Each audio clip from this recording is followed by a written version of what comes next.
Okay. Yo, Okay. yo. Oh, that Okay. was so.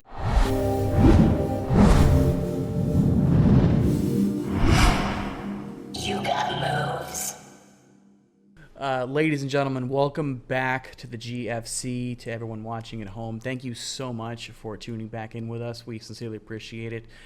Before I bring in the rest of the team for Group C, I just want to give a special thanks to Blitzen for joining us for round one. Unfortunately, due to scheduling conflicts, both on our end, mostly on our end, honestly.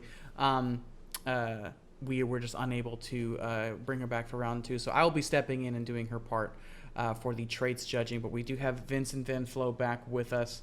How you doing, Vincent? Hi, I'm doing good. Good. You guys also may notice Rhapsode and Animated J are also not here. Unfortunately, as I said, scheduling conflicts, but rather than delay these episodes any further, we just wanted to go ahead and get this to you. So we will be going through the Group C episodes real quick and closing out the rest of round number 2 and the playoffs, or the start of the playoffs, excuse me. So very exciting stuff. So what do you say, Mr. Van Flo? Are you ready to get started with Group C? I am ready, Teddy. Awesome. Before we do get started, before I get into these light shows, um, is there anything specific that you're looking forward to after round one, or anything that sticks out after episodes seen from all the round two and round one episodes? Just if there any opening thoughts you want to add before we get started here. Yeah, I have to say, from the first round that I remember, uh, there were some people who I saw videos of in that round and then came across later in, say, in the Glover's Discord and saw them more in their natural environment and got some people holding out on me, so I'm excited to see how they do in the next round. Awesome. Well, I don't want to keep you waiting any longer. So we did have two people who unfortunately did not submit their round two videos, and they were both in Group C, which means that we will only have 2 episodes for this group, and they will be 5 light shows each. So for this particular episode, we'll be taking a look at Puma, Hypno, Morty, Materia, and Youngblood. And then closing out the group in our next episode will be Sad Hatter, Lupo, Starstream Tut, Creepa, and Tut Kita. So without any further ado, let's get started with Puma. The present is so unsatisfying. I wish I was materialistic, excited for the future unfolding. Thank God I'm not realistic. Heels overhead in the bedroom. You smell so good, don't need perfume. I'm a tulip, you're the spring bloom. I'd be a fool not to love you.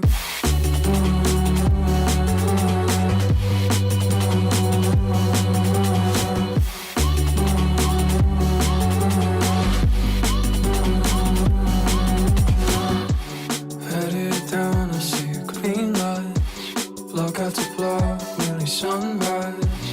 Rolling my way through stop signs.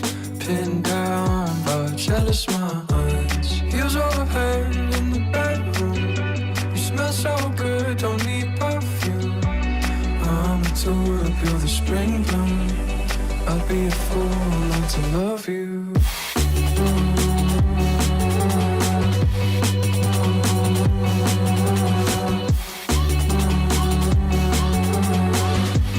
I'd be a fool not to love you.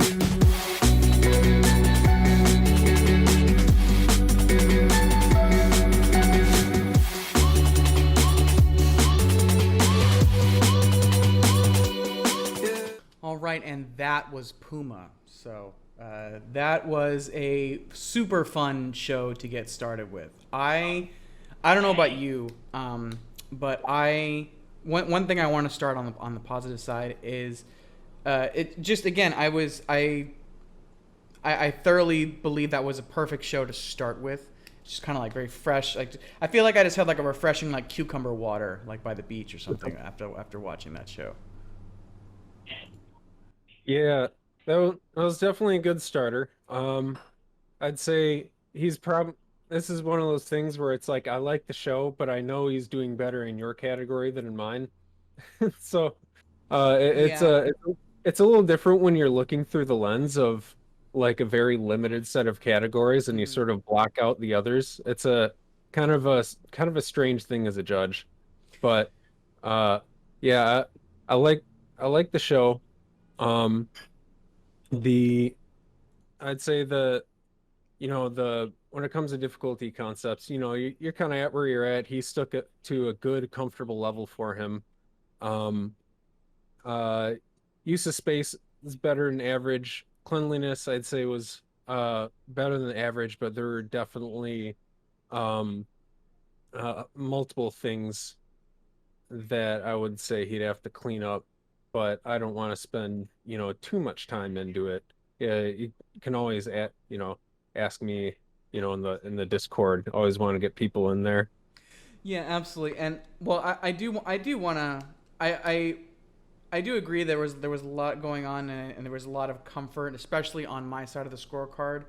Um, but I do want to touch on one thing that did stick out to me on the improvement side is there was a point where he'd had like some pauses and stops, and I remember Blitzen talked about in round one how undervalued pausing really is. Like if you just pause at the right time, it's great. But there was a point where he kind of did one of these, and it was like he did it, and it was like he was here and he stopped and did this really nice slow mo, and it looked good, but there was no musical correlation to that pause and stop. So it just seemed like that pause was scheduled to be there based on how he had put that combination together.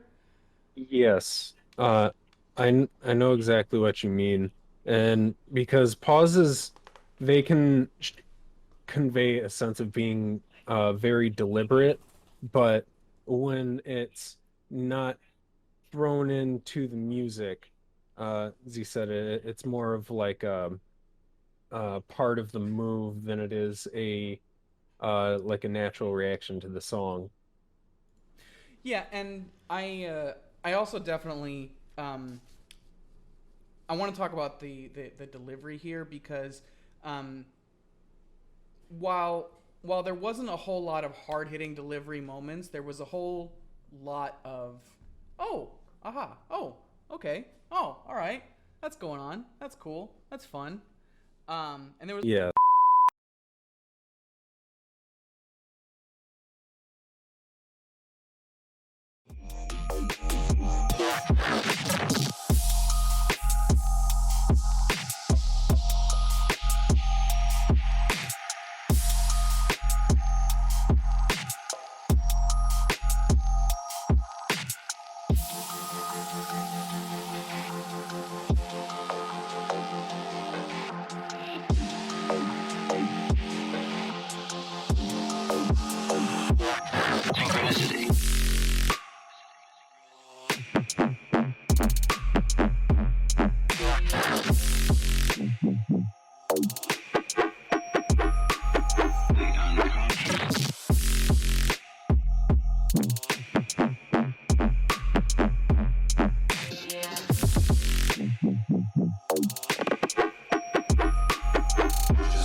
okay Yo, okay yo. Oh, that okay. was so good. I don't know about you, but I kind of feel like I just went through the a Resident Evil video game, and I just had to make my way through the Umbrella Corporation to get to the final boss that is Hypno after that light show. That was cool. Yeah, That I was a think lot of fun. I think he's the first. That was the first video in this group to get a full scoring cleanliness from me. That was that's tough. You know, Um, And actually, it's funny to mention that because I'm looking at the show, and as I was enjoying it, especially like when like the beginning, like the very simple like and he was just hitting everything perfectly right in the beginning. I was like, oh, okay, he immediately is telling me that he's 100% in tune with this song. It's great. But as the show progressed, I noticed that I was like, there's a lot of really simple things going on here, and they're all done really well. And I was like, in essence, I was almost fearful of like, no, I hope he hits well on Vincent's side on Mr. Van Flo's side of the scorecard. And lo and behold, he absolutely did, because even though everything was simple, the isolations were on point. Yep. The isolations were on point. Everything about that was just clean. You can tell there was deliberateness with every piece of movement, everything. So I'm gonna let you just go from that. Go ahead. Yeah, because that was a really great example of say one thing I a lot of times say is the simpler sort of the base movement is, the more you can do with it, because there's less restrictions on a simple movement. And that was definitely a pretty solid showcase on how to take a lot of, not all of it. It wasn't all like the most simple things ever, but it wasn't like this god tier tech monster, but it was all done like in a creative way, and a way that your average Glover can't do that. Yeah, like I feel like there was a lot going on, but I also feel like my brain wasn't broken. Yeah, it's one of the things that stood out a lot was he really understood, like it's a little overused, but he really understood his grid, and how the different moves play with it, to put simply. That's one of those things that kind of ties into use of space and difficulty concepts at the same time. It's sort of a level of depth of knowledge, for what you do know. It's very refreshing when someone has, say, a certain move set, but their knowledge of it is very deep. Absolutely, and you can tell that not only is the knowledge base of that deep for his move set, but you can tell that he is so comfortable with all of his placements and spacing. I know the use of space is on your side of the scorecard, but I do really want to touch on that a little bit, because it is such a nuance to be able to to know exactly how far in space and how long it takes to get from A to B. Like just doing this simple movement, right? This is a very simple movement, but if you're really acute and you understand exactly how much space you have and that arc you can create there, and the more you're familiar with that, like there's that simple move, you can do so many little things, and there were so many little arcs in his show that he's like, I know how to do that, I know how to do that, I know how to do that, and it was just an absolute. Yeah, that was a man who's really master of what he does. Absolutely. That was just amazing. Indeed. He was holding out on that first round. Yeah, I'm laughing that everybody's like kind of holding out in round one. I was like, you guys realize that like both shows count together. Like you should be going ham round one and round two. That's why they're so far apart. But anyway. Yeah, that and I'll tell you a little secret. Going less ham in round one doesn't make you go more ham in round two. It does. That is correct, and it doesn't make me score your round two awesomeness any higher either. I still if it's a 7, it's a 7. Yeah. But I don't want to Google over Hypno too much. I mean, I'm sure I take that back. I do want to, but before we do that, we should definitely move on and get to the rest of these fantastic lovers. So let's go ahead and take a look at someone who came out of the gate in round one and was absolutely not holding back, Morty.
You know, if that were a Rick and Morty episode, it would definitely be the Halloween special, because that was creepy. But in a good way. Yeah.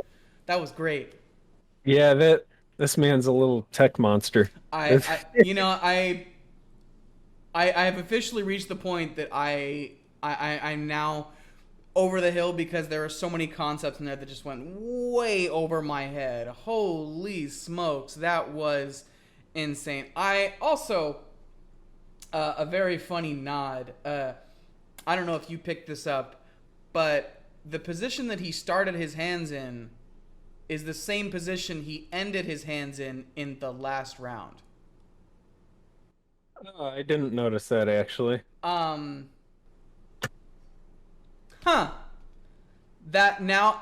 his lack of ending in round 1 makes sense. He was setting up round 2 in round 1. I don't know if I can give him points for that, but I want to give him points for that, you know? Like, I don't know if I can, because I think it would be unfair and I don't want to set a precedent, but that was cool. Yeah. Good job. Yeah, I don't think we can break up a score to span 2 different rounds, unfortunately. Yeah, we can't give fourth wall points, unfortunately. Yeah. There's no fourth wall points here. Oh, but man. that was great. Let's just talk about the tech. I mean, you kind of already talked about how much of a tech monster he is in round 1, but I mean, let's talk about the fact that he has very, very long fingers, and there are certain things that you can just do with long fingers that that just look better, and it's really about using what you got. So I'll just kind of I just want to know what your thoughts are on that, and his execution of using what he's got, so to speak. Yeah, I do think that you're completely right, because there are certain things that look better at different hand sizes. Like, say, when I look at someone with smaller hands, like Nick Bash, Flo, his like whips and some of his more like traditional like gloving liquid, it just looks so buttery. Where like with big hands, it can sometimes look a little like I don't know what to call it, flappy. Uh, but with the finger stacking and stuff, when you have like smaller hands, the movements, I'd imagine they all get like really crammed in. Um, but he's able to extend them more, and it gives him a lot more space to work with and move around and use space while he's doing those really small movements. Mm-hmm. And he has room to isolate and create. Like, he's really create these small planes right in that spirit. He's well aware of how much space he's using. Man, I'm having a hard time figuring out where to place him at and the difficulty of concepts, because it's one of those ones where it's like, I wish I had a half point. Like, well, that's why I put that category at a 10, so that we could get as close to half points as possible. Well, somehow people still find a way to ride that line. Mm-hmm. Speaking of riding the line, I do want to talk about a different line that I think Morty kind of rode here, and this one is actually not quite as pretty.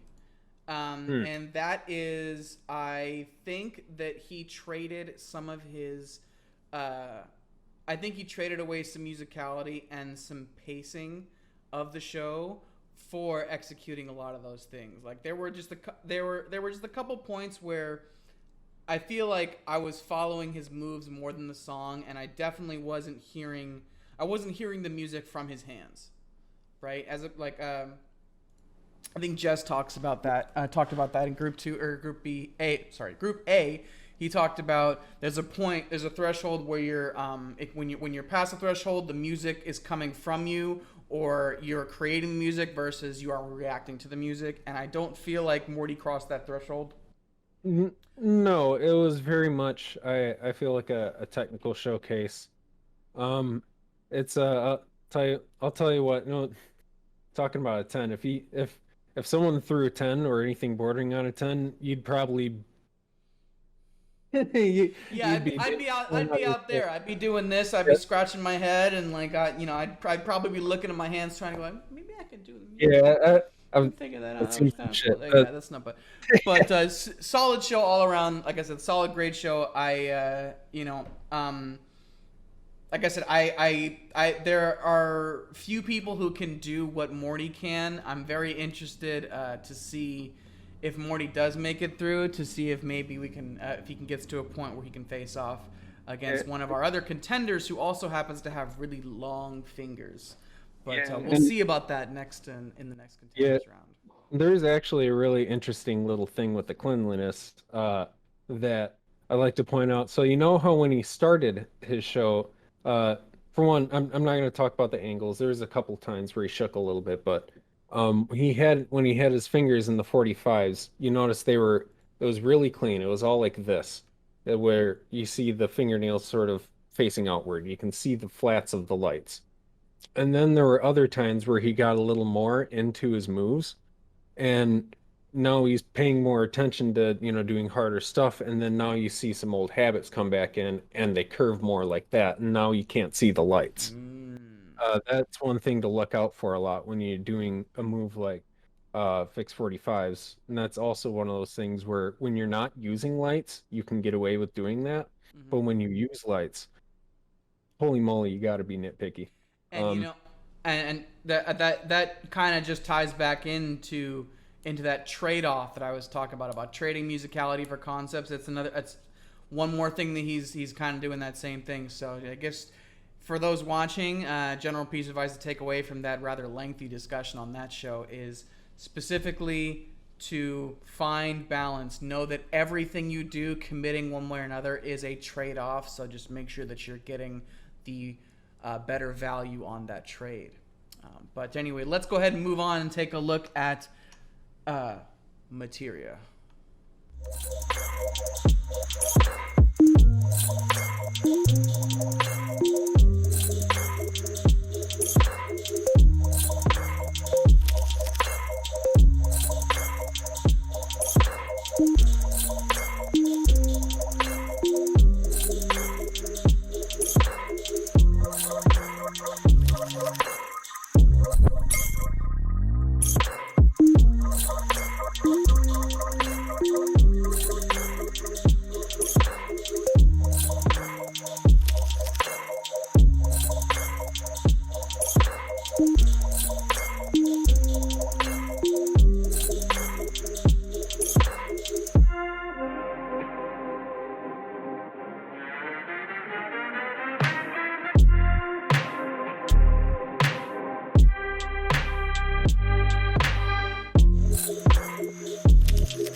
Well,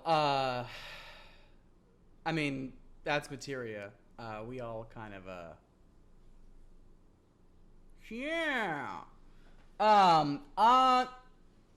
You are the Flower Flails coach on You Got Moves.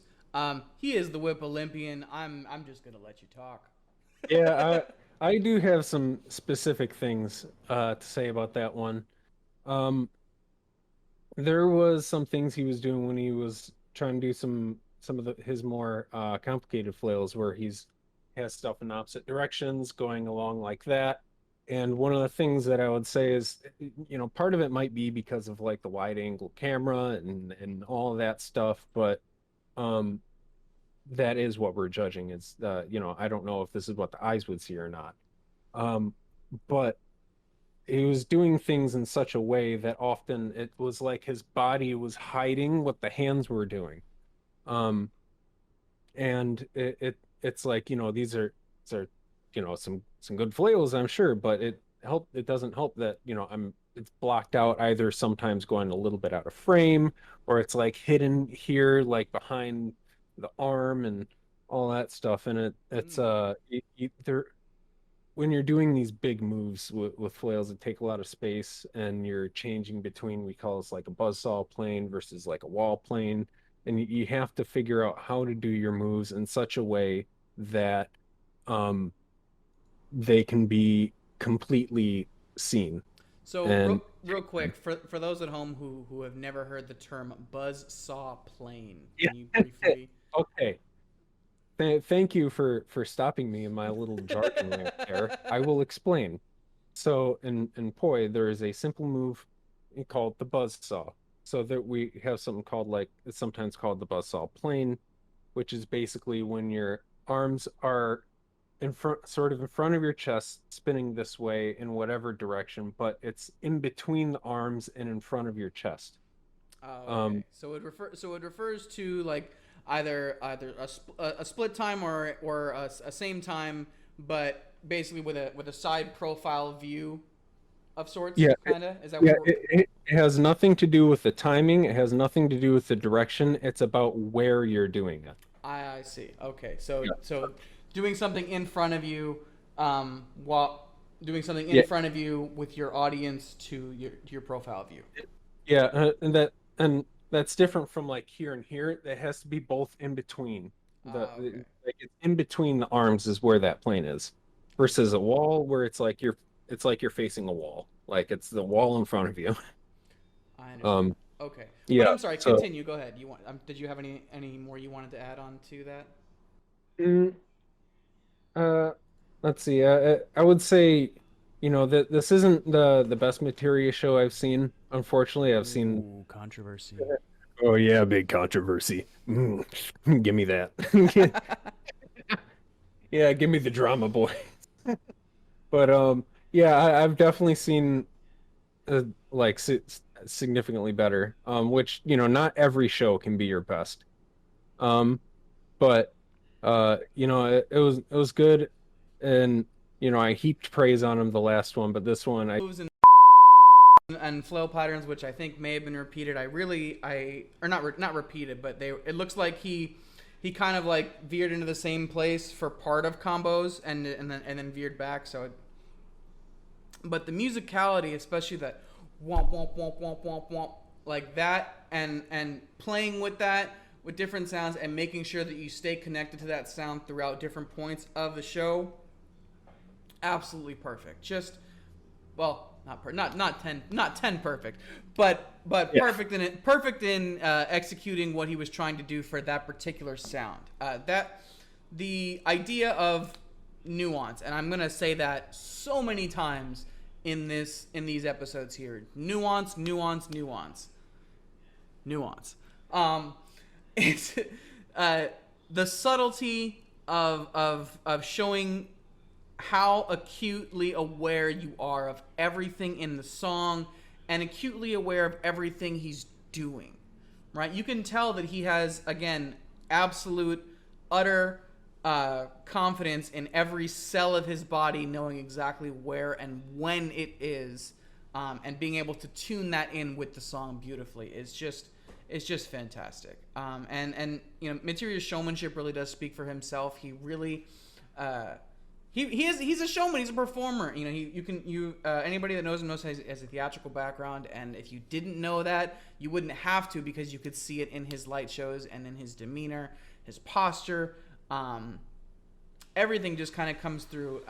One thing that you did mention, you mentioned him having his body hide certain things. One thing that he does not do, that I noticed a lot of Glovers do, is they have what I call a Glover's sway, where they'll be doing like this kind of thing, and Yeah.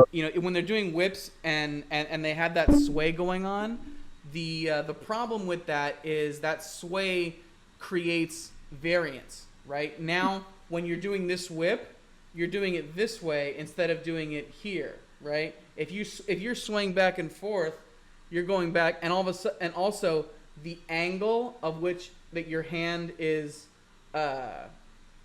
being the angle of your hand to your viewer changes, which means that the angle of your light is going to change. So Materia does not have any of that sway whatsoever, and there is absolutely no loss of isolation understanding in his moves. And that is part of what makes his whips and everything look so clean. Is he has such perfect posture and body control that he does not every time if he leans or has to like get somewhere, there is a purpose for that. Every little nuance is intentional, and I really, really, really enjoy that. So I wanted to. Yes, and to add on to that, because I've talked about this to people a number of times, and I always get like a couple of the same reactions. So I'm gonna go ahead and address those right now. I see you smiling, and I've always called this like drifting, and it leads to what I've called it wasted movement before. Mm-hmm. And one of the things that people will say is like, "Oh, what if I want to move around?" You know, like, okay, that's great, but what's stopping you from, when you're moving around from this, instead of, move around, you can still keep your hands in one spot while you move around. That shows like intention, and that you're well aware of what you're doing, not that you're just spacing out and moving around. And you can also take it with you, but now you're like working with it. So there's ways to do that without having wasted movement. You know, absolutely, 100%. It really is just about intention. If I can tell you did it on purpose, great, awesome. If I can tell you didn't do it on purpose, just addressing the haters. Yeah, basically. Before they come.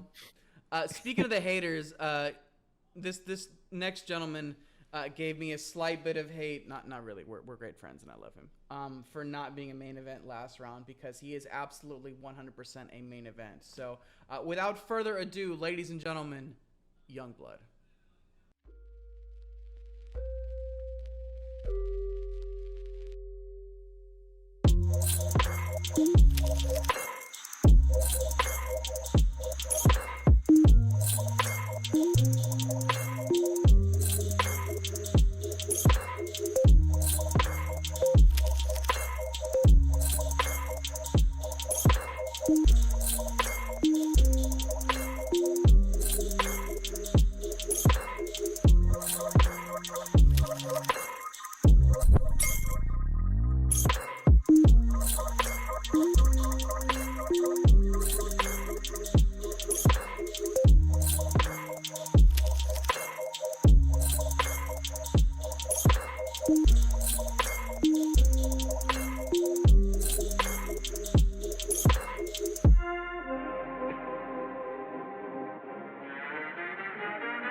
That was Youngblood.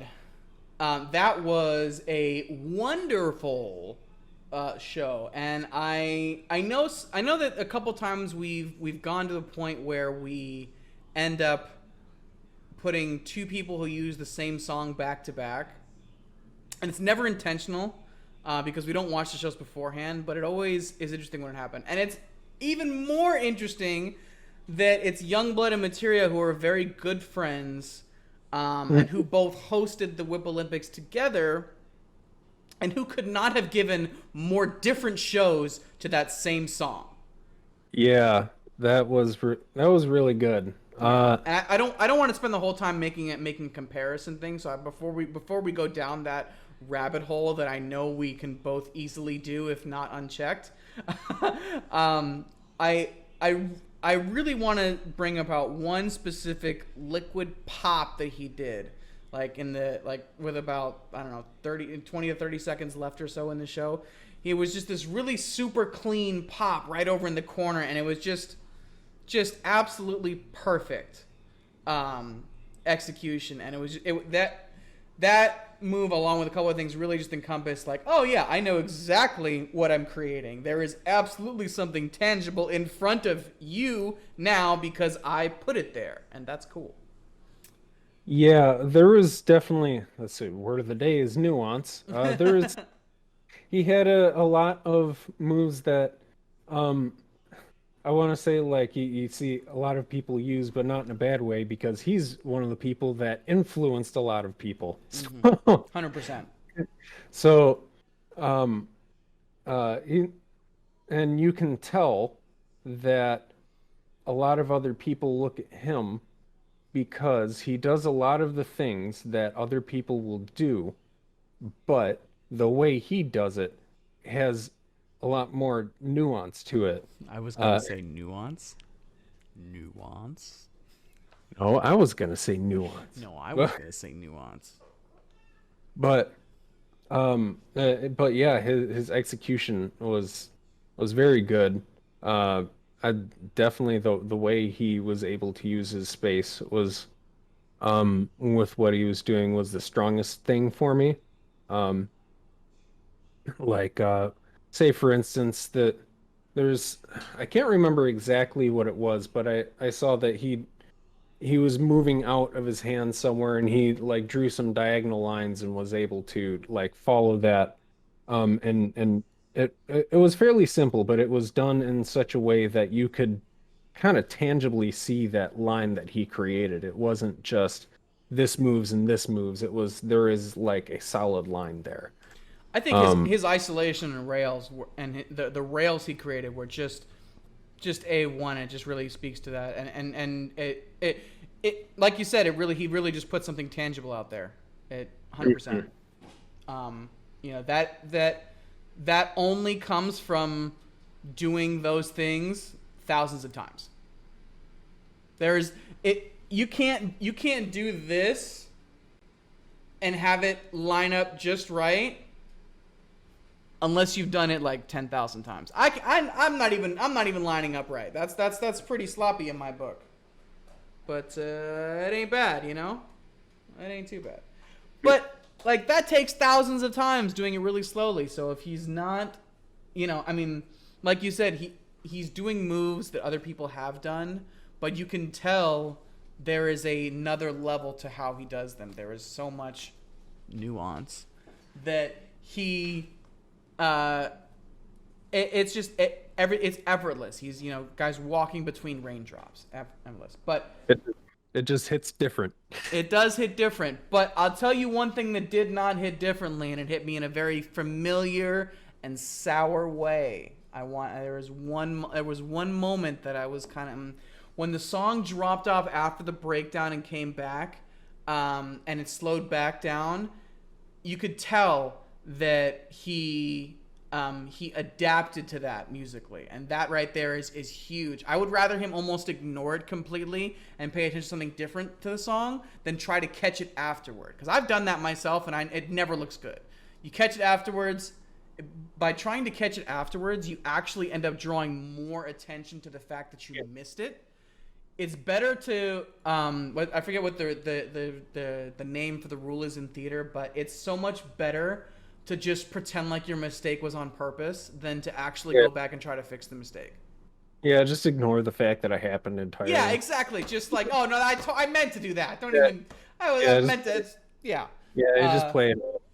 Yeah, but that is going to close out this episode. We'll be back later this week with the other 5 artists from Group C, and those artists are Sad Hatter, Lupo, Starstream Tut, Creepa, and Tutkita closing out the groups for us. So I'm very excited. Thanks again to Van Flo joining me and closing out Group C. We'll see you guys in a couple